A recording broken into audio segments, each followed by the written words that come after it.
আসসালামু আলাইকুম রহমতুল্লাহ। আশা করি সবাই ভালো আছেন।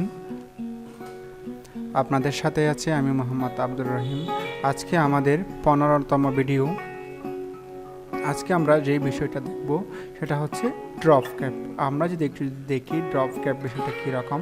অনেক সময় আপনারা দেখবেন বিভিন্ন পত্রিকা বলেন অথবা বিভিন্ন নিউজ পেপার পত্রিকা অথবা বিভিন্ন বই অথবা বিভিন্ন ম্যাগাজিনে দেখবেন বিভিন্ন লেখার প্রথম লেটারটা একটু বড় হয়, 2 লাইন 3 লাইন এরকম দেখেন বড় হয়। এখানে 4 লাইন কভার করছে, জাস্ট একটা এখানে 4টা লাইন কভার করে ফেলছে। এইভাবে করে অনেক সময় দেখবেন আপনারা বড় প্রথম লেটারটা অনেক সময় এইভাবে করে বড় দেখবেন। এটাকেও বলা হয় মূলত ড্রপ ক্যাপ। আমরা এই ড্রপ ক্যাপের কাজটা দেখব। ওকে, আমি যদি যাই, ওকে, আমরা একটু দেখি ড্রপ ক্যাপ বিষয়টা। আমি মনে করেন আমি এই যে ট্যাক্সটা বা আমি এই প্যারাগ্রাফটাকে সিলেক্ট করলাম, দেন এখান থেকে আমি ইনসার্ট ট্যাবের আন্ডারে যে আমাদের ড্রপ ক্যাপ রয়েছে ট্যাক্স প্যানেলের আন্ডারে আমি জাস্ট এই জায়গায় ক্লিক দিলাম। দেন এখান থেকে দেখেন ড্রাফট, আমি যখন ড্রাফট করলাম এখানে দেখেন এখানে প্রথম 4টা লাইন এখানে ড্রপ ক্যাপের আন্ডারে চলে আসছে। দেখেন এখানে 4টা লাইন 1 2 3 এই 4টা লাইন আমাদের ড্রপ ক্যাপের আন্ডারে চলে আসছে।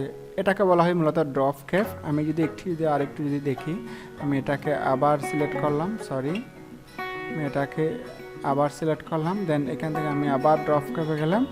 এরপর দেখেন আপনি চাইলে এভাবে করে মার্জিনের বাইরে নিয়ে আসতে পারেন।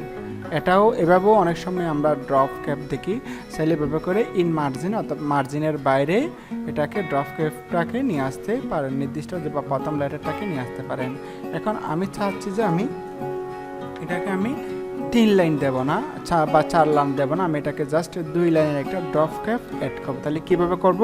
জাস্ট আমি এখান থেকে ড্রপ ক্যাপে যাব, দেন এখান থেকে ড্রপ ক্যাপ অপশনে যাব, দেন এখানে রয়েছে কয় লাইন করবেন আপনি। এখানে কি আপনি কয় লাইন, 3 লাইন 4 লাইন 2 লাইন, তো আমি এখান থেকে দিলাম 2 লাইন, লাইনস টু ড্রপ, তাহলে মানে 2 লাইন।